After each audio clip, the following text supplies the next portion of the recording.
আসসালামু আলাইকুম রহমতুল্লাহ। আজ বটস থেকে আমি নাবিল। আশা করি সবাই ভালো আছেন। আজকে আমি আপনাদেরকে দুইটা গাড়ি দেখাবো, যেটা দেখানোর আসলে খুব একটা কারণ নাই, তারপরেও আমি আপনাদেরকে দেখাচ্ছি যে এই গাড়িগুলো আমাদের শোরুমে রেডি স্টকে আছে। আর এই গাড়িগুলো বাংলাদেশে সবচেয়ে রিলায়েবল গাড়ির ভিতরে একটি টয়োটা ফিল্ডার। সো আমার কাছে টয়োটা ফিল্ডার দুইটা আছে। একটা হচ্ছে silver colour x package 3.5 grade, 1,89,000 mileage, model হচ্ছে 2019। আর আরেকটা ফিল্ডার আছে যেটা ফিল্ডারের ভিতরে টপ গ্রেড, অর্থাৎ ফিল্ডার WXB। এটার অপশন পয়েন্ট হচ্ছে 4, মডেল হচ্ছে 2019, পার কালার। এটার মাইলেজ হচ্ছে মাত্র 65,000।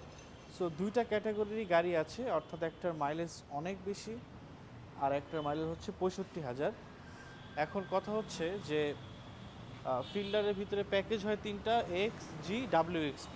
সো WXBটা হচ্ছে ফুল লোডেড, আর এক্স প্যাকেজটা হচ্ছে একদম বেসিক কি স্টার্ট হবে, সিটগুলো ফেব্রিক হবে। আমি ভিতর থেকে দেখাচ্ছি না, জাস্ট বাহির থেকে একটু দেখানোর চেষ্টা করলাম যে দুইটা গাড়ির আউটসাইড লুকে কেমন পার্থক্য। হেডলাইটের ভিতরে এটার যেরকম ব্ল্যাক হাউজিং হেডলাইট, একটা ডিআরএল পাবো, ফগ লাইটের সাথে নিকেল ক্রোম ফিনিশটা পাবো, এবং সামনের বাম্পারের সাথে একটা নিকেল ক্রোম পাবো, মেশ গ্রিল পাবো। ঠিক তেমনই এক্স প্যাকেজ যখন আমরা আসবো, লাইটটা সেম হবে শেপটা, বাট ডিআরএল পাবো না, এবং হেডলাইটটা কিন্তু ব্ল্যাক হাউজিং না, এবং ব্ল্যাক হাউজিং হবে না। গ্রিলটাও মেশ গ্রিল না, স্ট্রেট কাট একটা গ্রিল। এখানে কোনো বডি কিট বা নিকেল কোনো কিছুই নেই। সো এই দুইটা গাড়ির ভিতরে সামনের পার্থক্য এতটুকুই। আর আরেকটা হচ্ছে এই দুইটা গাড়ি হচ্ছে হাইব্রিড, 1500 সিসি। এটার আরেকটা ভার্সন হয় যেটা হচ্ছে নন হাইব্রিড, বাট সেটা সিসিও 1500। বাট বর্তমান জেনারেশনে এসে কিন্তু সবচেয়ে বেশি সেল হয় যে গাড়িগুলো, সেগুলো হাইব্রিডই হয়। এইটা নিয়ে একটু কথা বলি যে এটার মাইলেজ যেহেতু 1,89,000, এটার ব্যাটারি আর কতটুকু সাপোর্ট দিবে। সো টয়োটা থেকে যখন একটা গাড়ি বের করে তখন তারা বলে যে একটা হাইব্রিড গাড়ি 2.5 লক্ষ কিলোমিটার পর্যন্ত চলবে।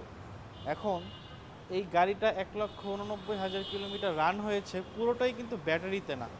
অবশ্যই এটা 60% কিন্তু ইঞ্জিন রান হয়েছে, বাকি 30% বা 40% ব্যাটারিতে চলেছে। অর্থাৎ আপনি চাইলে আরও 1.5 লাখ কিলোমিটার পর্যন্ত অনায়াসে এই গাড়িটা চালাতে পারবেন, কোনো ঝামেলা, কোনো হ্যাসেল ছাড়াই। আর ইনশাল্লাহ যদি কোনো প্রবলেম হয়, আল্লাহ না করুক, একটা গাড়ি আপনি ব্র্যান্ড নিউ নিলেও প্রবলেম হতে পারে, রিকন্ডিশন নিলেও প্রবলেম হতে পারে। সো এই সব ক্ষেত্রে আমরা আপনাদেরকে অবশ্যই সাপোর্ট দিয়ে যাব। আমাদের লিখিত কাগজে কলমে কিন্তু সার্ভিস ওয়ারেন্টিগুলো থাকবে। ভিতরের দিকে একটু দেখাই, দেখানোর পর আমি একটু এই গাড়িটাই দেখাই আপনাদেরকে WXBটা আসলে কীভাবে আসে। এক্স প্যাকেজ তো আমরা সবাই দেখি, লেদার সিট, বাকেট সিট হবে, যথেষ্ট পরিমাণ স্পেস। ফিল্ডার এক্স এবং WXBর ভিতরে আপনার স্পেসে কিন্তু কোনো পার্থক্য নেই, যতটুকু পার্থক্য সেটা ডিজাইনের ভিতরেই। এই হচ্ছে পিছনের সিট, আমরা একটা রুফ রিলও এখানে পাবো। আর ব্যাক সাইডে আমরা একটু দেখাবো কষ্ট করে যে পিছনের বাম্পারটা দেখতে কীরকম হবে। এটা হচ্ছে WXBর রেয়ার বাম্পার, আর এটা হচ্ছে এক্স প্যাকেজ যেটা ফিল্ডারের বেসিক, সেটার রেয়ার বাম্পার। অর্থাৎ ওইটাতে এক্সট্রা একটু বডি কিটের মতো থাকবে, যেরকমটা দেখেন যে এটার এই নিচের সাইডে কিন্তু একটা এক্সট্রা পার্ট আছে যেটা এক্স প্যাকেজে নেই, দেখলেই বোঝা যাচ্ছে। প্লাস এই ডোর হ্যান্ডেলে কোনো নিকেল নেই, এটাতে কিন্তু বিল্ট ইন নিকেল ফিনিশ আছে।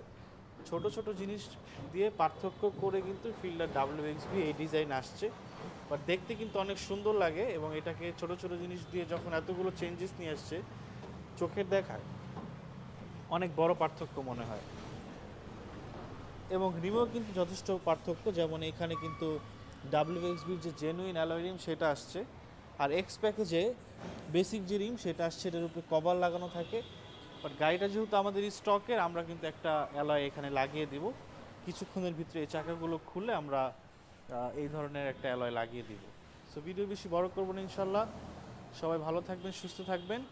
ভিডিওর নিচে আমাদের ফোন নাম্বার দেওয়া থাকবে, গাড়ির প্রাইস সংক্রান্ত কোনো জিজ্ঞাসা থাকলে আপনারা ফোনে কমফোর্টেবল হলে ফোন দিবেন। কেউ যদি মেসেজ বা হোয়াটসঅ্যাপ করতে চান সেটাও আমাদের অ্যাভেলেবেল আছে ইনশাল্লাহ, সেখানে নক করে বাকি ডিটেলসগুলো জেনে নিতে পারবেন।